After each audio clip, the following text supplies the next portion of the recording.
I said, just let it come out like a paycheck, or let it come out of my check. Just that way, whatever amount of money I have is what I work with, and that's it. And by doing it that way, it was sort of less uncomfortable, or less comfortable, or less uncomfortable, I guess, than it would have been to actually sit down and have to physically write a check. But and the same thing would be true with investing too. The best way to invest consistently and to buy dips consistently is to do auto deposits. So like with Acorns will let you round up your transactions, and you can round it up and 10x it, right? So you can say something like, every time I buy something that's $2.44, take the other 56 cents, put it in my portfolio, but 10x it. So it becomes $5.60. Because the other thing too is that some people will spend aggressively but invest like a Tinkerbell, right? They'll spend, like, they'll go drop 1,000 on Christmas, but then only put $50 in their stock portfolio. Hell no. If you're gonna drop 1,000 on Christmas, then drop 1,000 on yourself. Drop 1,000 on your portfolio. I mean, seriously, if you're gonna be a big baller at Christmas time, be a big baller when it comes to your future. I mean, that to me makes sense. That's balance. That is balance. So stop that nonsense. Stop. Don't you dare go out and spend $2,200 on vacation and then be like, I need to put $42 in my stock portfolio.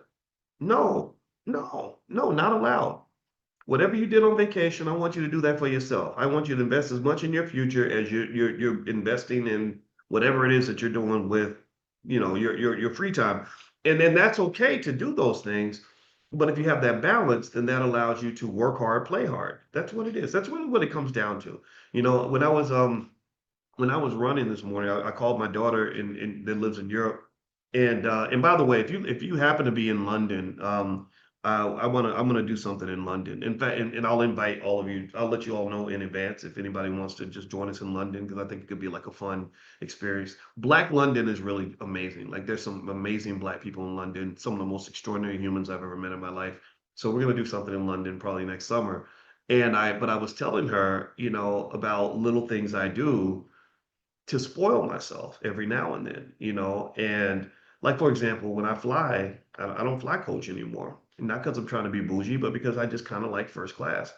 And I don't waste money on a lot of things, but that's the kind of thing where I'm like, no, I want to be in first class.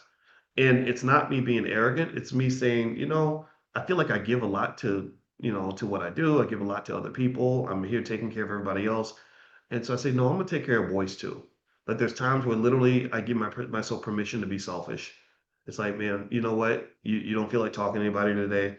Be selfish. Do what you want to do. Tell everybody you ain't got time, right? And that balance is really important, because a lot of you are probably in situations. Tell me if you've seen this, or if you are that person where you're just giving, giving, giving, giving, giving, giving, giving, giving, giving, giving, giving, giving, giving, and you end up just so drained and depleted, right? And then what happens is it defeats the purpose of what you're doing, because you become a less capable giver because you're so drained and depleted, right? You up in the hospital, you done died early because you're giving so much, or you done went broke, taking care of everybody else, but you didn't take care of you, right? So really, taking care of you is an important part of taking care of everybody else, right? Like, so what I'll do is I'll give myself credit. I'll say, boys, you're doing a good job. You have to do that. Every now and then, pat yourself on the back. And I'll say, boys, you're really doing your best. I'm proud of you. I love you.